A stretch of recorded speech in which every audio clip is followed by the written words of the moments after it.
警察のアホども言うておちょくり倒して事件を面白がるまでになりよった。私の声やね。お父さんに文章読まされて、私も弟も。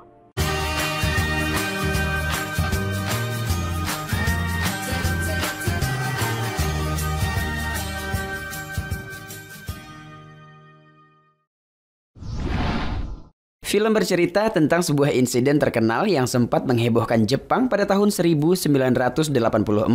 Insiden bernama Gingamando itu diprakarsai oleh sekelompok orang yang dipanggil Kurama Tengu. Lebih dari 30 tahun insiden tersebut tidak pernah terungkap. Lalu pada tahun 2018, seorang jurnalis bernama Eiji dari media terkenal Dainichi diutus untuk mengungkap insiden tersebut. Insiden tersebut sangat unik karena awalnya kelompok Kurama Tengu menculik direktur perusahaan Ginga dan meminta tebusan 1 miliar yen.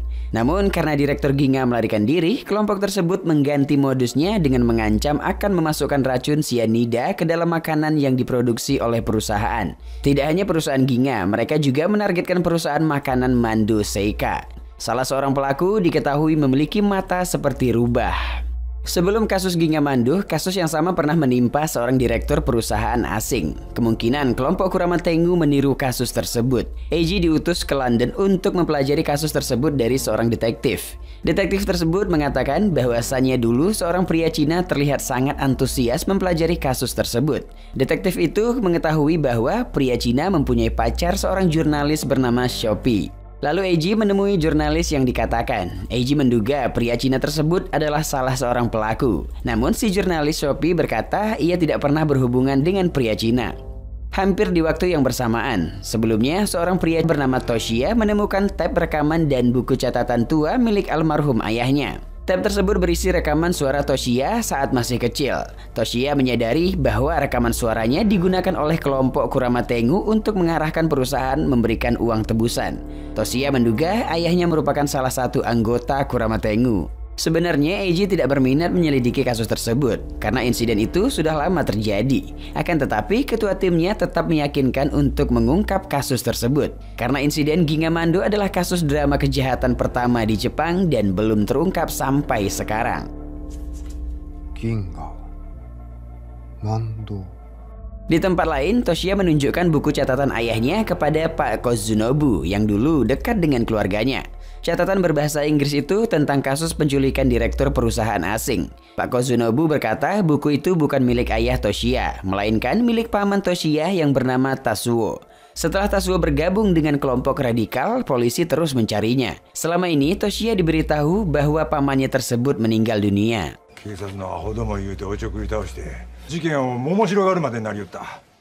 Kemudian Toshiya bertanya kepada ibunya yang sedang sakit tentang paman Tasuo. Si ibu menceritakan dahulu paman Tasuo pernah mengajak Toshiya pergi ke taman hiburan Hanshin.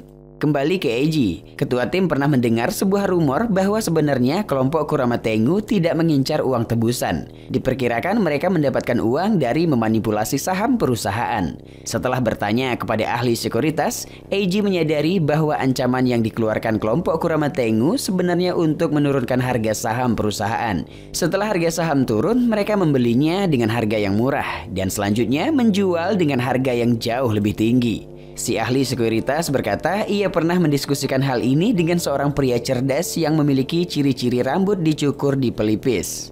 Selanjutnya Toshiya bertanya kepada Pak Ijul, teman paman Tasuo. Pak Ijul menceritakan Tasuo mengunjunginya sebelum insiden Gingamando terjadi. Tasuo bertanya ke Pak Ijul tentang pergerakan saham perusahaan makanan yang terdampak dalam insiden tersebut. Pak Ijul menceritakan bahwa kakek Toshiya bekerja di perusahaan makanan Ginga. Pada saat Tasuo sedang kuliah, ayahnya terbunuh dalam pergerakan radikal aktivis. Tetapi perusahaan Ginga menuduh kakek Toshiya juga ikut dalam kelompok radikal tersebut.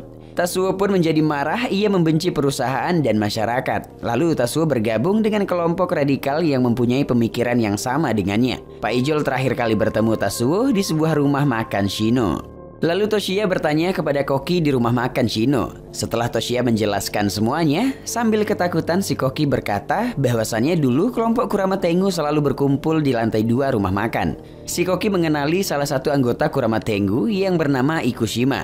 Dan ternyata Ikushima merupakan seorang polisi yang dipecat karena terbukti menerima suap dari kelompok Yakuza. Ikushima dan keluarganya tiba-tiba menghilang setahun setelah insiden Gingamando. Lalu Eiji kembali melanjutkan penelitiannya. Diketahui kelompok Kurama Tengu menyebarkan racun sianida di dalam makanan yang diproduksi perusahaan. Mereka menggunakan suara 3 orang anak yang berbeda untuk memberikan instruksi perintah uang tebusan. Ikushima memiliki 2 orang anak, Nozomi 15 tahun dan adiknya Soichiro 8 tahun. Pada hari keluarga Ikushima menghilang, polisi mendapatkan instruksi perintah untuk mengantarkan uang tebusan. Namun entah apa yang terjadi, instruksi tersebut terputus begitu saja. Saat itu polisi melihat sebuah mobil mencurigakan di bawah jembatan dan mendekatinya. Para polisi tidak sadar bahwa mobil mencurigakan itu dikendarai oleh pelaku. Pelaku pun lolos begitu saja tanpa mengambil uang tebusan. Diketahui kepolisian berusaha menutupi kesalahan tersebut. Kemudian Eiji bertemu dengan orang yang pernah mendengar cerita kelompok tersebut. Orang itu mengarahkan Eiji kepada seorang kakek tua di penjara. Kakek tua mendengar pembicaraan di radio tentang saham perusahaan makanan dan racun sianida. Radio yang ia gunakan merupakan milik temannya yang bernama Morimoto. Lalu rekan-rekan Eiji mendapati bahwa Morimoto mencuri mobil yang mereka gunakan untuk mengambil uang tebusan. Morimoto juga merupakan salah satu anggota Kurama Tengu. Setelah itu, Eiji mendatangi tempat Morimoto pernah bekerja. Pemilik perusahaan menunjukkan foto lama Morimoto dengan beberapa temannya. Dan akhirnya, Eiji menemukan foto pria bermata rubah. Pria bermata rubah itu diketahui menggunakan nama samaran Hayashi. Kemudian, Eiji yang bersemangat mengunjungi pemilik rumah makan Shino yang pernah berhubungan dengan Morimoto. Namun, pemilik rumah makan tidak mau memberikan penjelasan. Setelah pemilik meninggalkan tempat usahanya, Eiji pun bertanya kepada koki rumah makan. Si koki langsung mengenali wajah Morimoto. Karena sudah kebablasan, si koki pun membuka suaranya. Si koki mengungkapkan Morimoto berpacaran dengan pemilik rumah makan dan kelompok Kurama Tengu berkumpul di lantai 2 tempat tersebut. Tidak lama setelah itu, Eiji menyadari bahwasannya seseorang juga sedang menelusuri insiden Gingamandu. Dengan arahan dari si koki, Eiji pun menemui Toshiya di rumahnya. Eiji sudah mengetahui bahwasannya Toshiya adalah anak dalam rekaman suara tersebut. Eiji berkata ia ingin mengungkapkan insiden fenomenal tersebut ke publik. Namun Toshiya tidak mau bekerja sama karena ia khawatir dengan masa depan keluarganya. Beberapa waktu kemudian, ketua tim menemukan identitas pemimpin grup Aoki yang bernama Aoki Ryuichi. Walaupun grup Aoki sudah dibubarkan, dulunya Aoki adalah mafia yang menjalankan beberapa perusahaan. Semua benang merah insiden Gingamandu berhubungan dengan mafia Aoki. Hampir di waktu yang bersamaan, Toshiya yang belum puas kembali menyusuri insiden tersebut. Ia bertemu dengan teman dekat Nozomi saat bersekolah. Suatu ketika, Nozomi dikabarkan bahwa ayahnya telah dibunuh oleh mafia Aoki. Nozomi beserta ibu dan adiknya harus segera melarikan diri. Setelah melarikan diri, mereka tinggal di asrama perusahaan konstruksi. Lalu pada bulan Juli, Nozomi mengajak temannya bertemu di depan papan iklan Ginga. Akan tetapi, Nozomi tidak pernah datang ke sana dan Nozomi tidak pernah menelpon temannya lagi.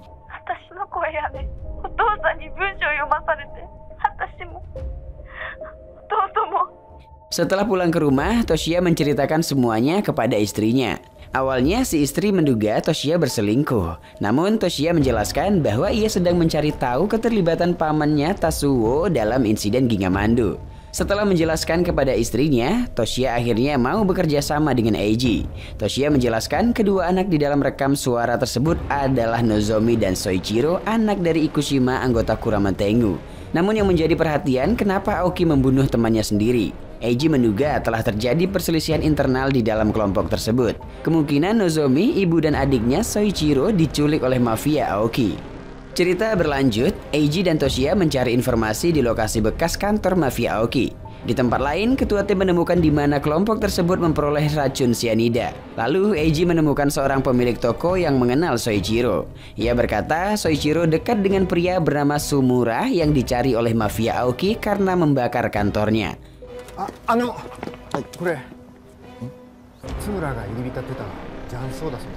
Lalu di tempat tersebut seorang nenek menceritakan bahwa Sumura dan Soichiro selalu dikejar-kejar mafia Aoki. Dalam pelariannya, Soichiro berpisah dengan ibunya. Lalu mereka diarahkan lagi ke tempat lain. Karyawan di tempat itu berkata, setelah beberapa tahun Sumura dan Soichiro berpisah, Soichiro terlihat bekerja di sebuah rumah makan Cina.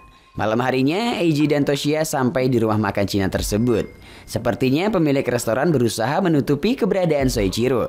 Toshiya pun meyakinkan pemilik rumah makan dan berhasil mendapatkan nomor telepon Soichiro. Keesokan harinya, Eiji dan Toshiya menemui Soichiro di depan papan iklan Ginga.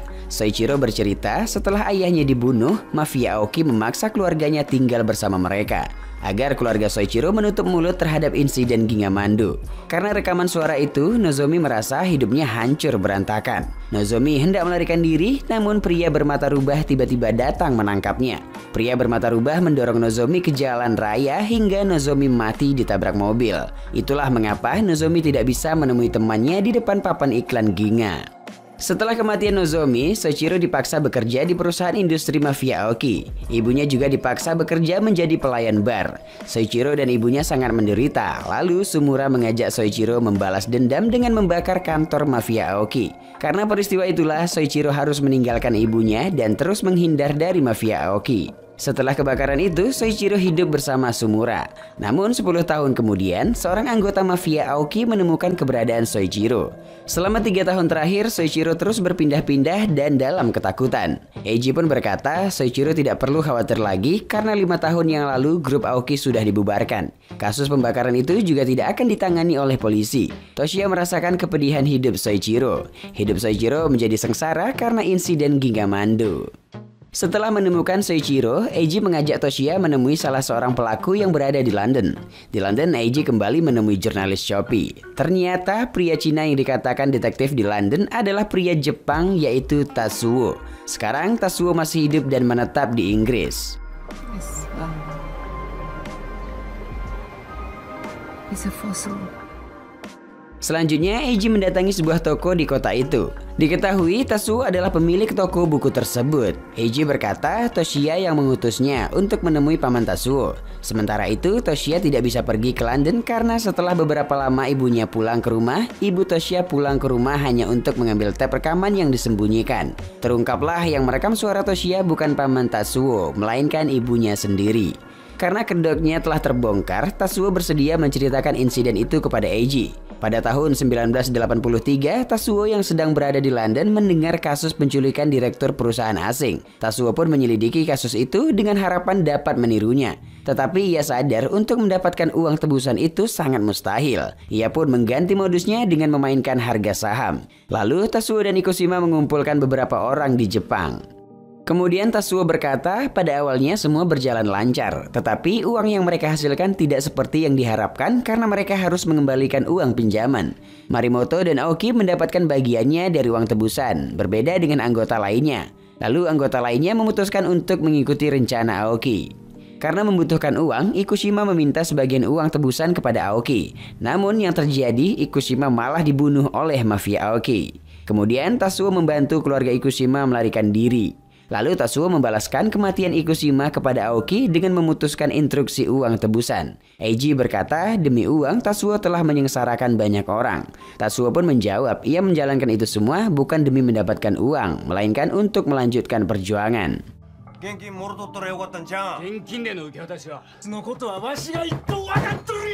Beralih ke Ibu Toshiya. Ibu Toshiya bercerita ayahnya ditangkap polisi karena diduga mencuri uang. Padahal yang mencuri uang tersebut adalah polisi yang menangkapnya.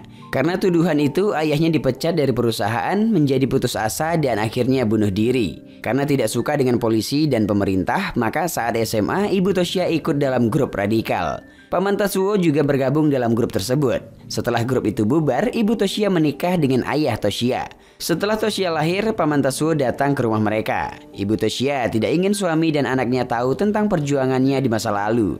Beberapa tahun kemudian, Tatsuo menghubungi Ibu Toshiya. Tatsuo mengingatkan kembali perjuangan mereka dahulu. Tatsuo meminta bantuan Ibu Toshiya dengan menggunakan suara Toshiya.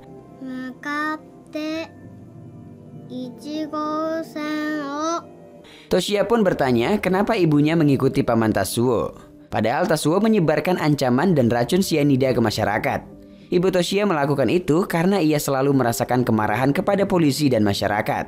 Mereka ingin menunjukkan betapa busuknya sistem negara tersebut. Akan tetapi revolusi tersebut tidak pernah terjadi. Toshiya menyesali kelakuan ibunya itu. Toshiya merasa dirinya adalah seorang pendosa yang menyebarkan ketakutan dengan rekaman suaranya. Kemudian Eiji berkata semua perjuangan yang dilakukan Tatsuo untuk menunjukkan kebusukan negara tidak ada manfaatnya. Tatsuo hanya berhasil menyengsarakan 3 orang anak yang digunakan. Eiji berkata setelah kejadian itu Nozomi dibunuh dan Soichiro menjalani kehidupan menyedihkan selama 35 tahun. Eiji memberikan pesan dari Toshiya yang mengatakan meskipun dirinya membenci negara dan masyarakat, Toshiya tidak akan menjadi seperti pamannya. Tatsuo tampak menyesali perbuatannya tersebut. Sophie wa anata no koto hossu you yaku imi ga wakarimashita. Tidak lama kemudian, pengakuan Tatsuo tentang insiden Gingamando diterbitkan di media Dainichi. Soichiro sudah berani tampil di muka umum dan ia mengadakan konferensi pers untuk mencari keberadaan ibunya. Kepolisian Jepang meminta pemerintah Inggris untuk mengekstradisi Tatsuo, namun Tatsuo kembali menghilang begitu saja. Cerita kemudian berlanjut. Setelah sekian lama, Soichiro akhirnya menemukan ibunya. Ia meminta maaf karena telah meninggalkan ibunya. Soichiro memutarkan rekaman suara Nozomi kepada ibunya yang rindu terhadap anaknya. Sementara itu, ibu Toshiya juga baru saja meninggal dunia. Scene selanjutnya memperlihatkan perjalanan hidup keluarga Ikushima yang berubah tragis setelah insiden Gingamando. Yap, dengan begitu film pun tamat. The Voice of Sin yang ditranslate dari bahasa Jepang Sumi no Koe didasarkan pada novel tahun 2016 dengan judul yang sama karya penulis Takeshi Shiota. Film ini disutradarai oleh Nobuhiro Doi, dibintangi oleh artis senior seperti Shun Oguri, Gen Hoshino, Yutaka Masushige, Kanji Furutachi, dan masih banyak lagi. Novel Sumi no Koe memenangkan penghargaan Shukan Bunshun Mystery Best 10 pada tahun 2016 dan penghargaan Futaro Yamada ke-7 pada tahun 2016. Novel Sumi no Koe dilatar belakangi oleh peristiwa pemerasan yang terjadi di kehidupan nyata dalam kasus Glico Morinaga yang terjadi di Jepang pada tahun 1980-an. Bagi yang pernah menonton film Cruzeiro, pasti tidak akan asing dengan sosok Shun Oguri yang memerankan karakter utama dalam film tersebut, Genji Takiya. Berbeda dengan film The Voice of Sin, kali ini sosok yang dibawakan Shun Oguri terlihat sangat berbeda. Ia lebih dewasa dan terlihat sangat kebapakan walaupun dalam film ini Shun Oguri masih belum menikah. Kepiawaian aktor-aktor lainnya juga tidak kalah hebatnya. Contohnya aktor senior Ryubo Uzaki dapat dengan serius menampilkan sosok misterius yang terus-terusan lari dari kejaran polisi. Sedikit yang membuat film ini sulit untuk dimengerti sebab sutradara Nobuhiro Doi benar-benar merincikan alur cerita insiden Gingamando yang mungkin akan membuat penonton harus menonton film ini berulang kali. Dan masuk pada penilaian, Biro Perfilman UBR Media memberikan rating film The Voice of Sin 7,1.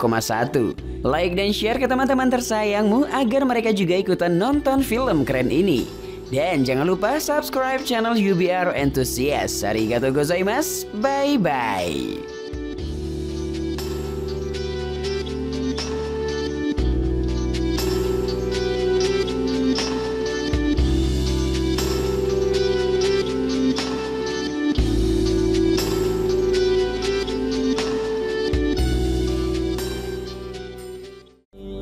Engkau kini bukanlah untukku, sungguh ku tahu ingin ku telah jauh. Cukup sudah kau lupakanlah masa-masa itu, saat dulu aku di hatimu.